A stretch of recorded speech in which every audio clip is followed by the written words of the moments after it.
Assalamualaikum warahmatullahi wabarakatuh. Perkenalkan nama saya Siti Rizkyana dengan NIM 23650057. Jadi pada video kali ini saya akan menjelaskan tugas cybercrime dan cyber law yang dimana yaitu mencari dan menjelaskan contoh kasus yang terjadi pada jenis kejahatan cyber. Nah, yang pertama pencurian identitas. Mana kasus yang pertama yaitu pencurian data pribadi untuk pinjaman online ilegal. Berdasarkan pemberitaan Kompas, sejumlah masyarakat menjadi korban pencurian data pribadi yang kemudian digunakan untuk mengajukan pinjaman online ilegal tanpa sepengetahuan pemilik data. Data yang disalahgunakan meliputi NIK, nama lengkap, alamat, dan foto KTP yang sebelumnya pernah dibagikan korban saat mengakses layanan digital tertentu. Korban baru menyadari kejahatan ini setelah menerima tagihan, ancaman penagihan, bahkan intimidasi dari pihak penagih utang. Kasus ini menunjukkan bahwa pencurian identitas di ruang cyber dapat menimbulkan dampak serius, tidak hanya kerugian finansial, tetapi juga tekanan psikologis dan kerusakan reputasi korban di lingkungan sosialnya. Untuk info lebih lanjut, di www.kompas.id. Oke, selanjutnya, untuk kasus yang kedua, penyerahan data pribadi kepada jaringan penipu online. Dalam kasus lain yang diberitakan Kompas, sejumlah warga diketahui secara sadar menyerahkan data pribadi mereka kepada sindikat penipuan online dengan iming-iming imbalan uang. Data tersebut kemudian digunakan oleh jaringan kejahatan cyber untuk membuka rekening bank dan akun layanan keuangan digital. Praktik ini memperlihatkan bahwa pencurian identitas tidak selalu dilakukan melalui peretasan, tetapi juga melalui manipulasi sosial atau social engineering. Dampak dari kasus ini sangat luas karena identitas korban dapat digunakan untuk berbagai tindak kejahatan lain yang berpotensi menjerat korban secara umum. Untuk info lebih lanjutnya di megapolitan.kompas.com. Oke, lanjut di kasus yang ketiga, penipuan aktivasi identitas kependudukan digital. Pemerintah melalui CSIRT daerah mengeluarkan peringatan terkait maraknya penipuan yang mengatasnamakan aktivitas identitas kependudukan digital atau IKD.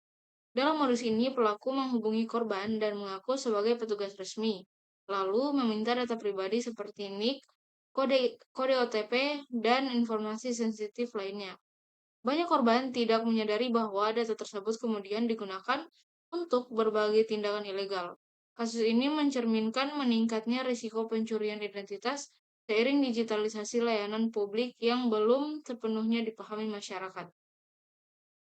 Untuk info lebih lanjutnya di csirt.probolinggo.kota.go.id. Oke, lanjut. Yang kedua di sini ada phishing. Untuk kasus pertamanya yaitu phishing melalui undangan pernikahan digital berformat APK. Menurut laporan antara, pelaku kejahatan cyber menyebarkan undangan pernikahan digital dalam bentuk file aplikasi Android atau APK.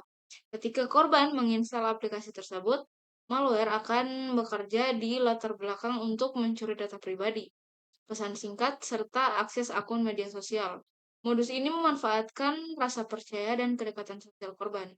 Kasus ini menunjukkan bahwa phishing kini tidak hanya berbentuk tautan palsu, tetapi juga dapat hadir dalam bentuk aplikasi berbahaya. Untuk info lebih lanjutnya di www.antaranefs.com. Masih di phishing, untuk kasus yang kedua, phishing berkedok notifikasi pengiriman paket. Dalam pemberitaan Kementerian Keuangan, masyarakat diimbau untuk mewaspadai pesan yang mengatasnamakan jasa ekspedisi. Pesan tersebut biasanya berisi tautan yang mengarahkan korban ke situs palsu. Saat korban memasuki data pribadi, pelaku akan mencuri informasi tersebut untuk tujuan penipuan. Modus ini memanfaatkan kebiasaan masyarakat yang sering berbelanja online sehingga terlihat wajar dan sulit dikenali. Untuk info lebih lanjut dapat diakses di djpb.kemenq.go.id.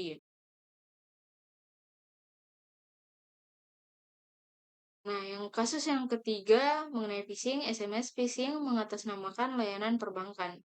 Detik News melaporkan bahwa Polri mengingatkan masyarakat terkait maraknya SMS phishing yang mengaku berasal dari bank.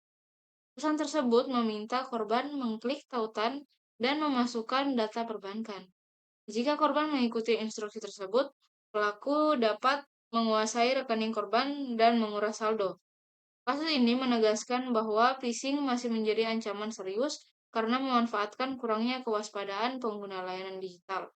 Untuk penjelasan lebih lanjut di news.detik.com. Oke, kita lanjut di yang ketiga yaitu malware atau ransomware. Di kasus yang pertamanya ini, malware tria trailer melalui undangan digital. Kompas TV melaporkan adanya malware tria Stellar yang disebarkan melalui undangan pernikahan digital berbentuk APK. Malware ini mampu mencuri data SMS, riwayat panggilan, dan informasi pribadi lainnya. Setelah terinfeksi, perangkat korban dapat dimanfaatkan untuk tindakan penipuan lanjutan.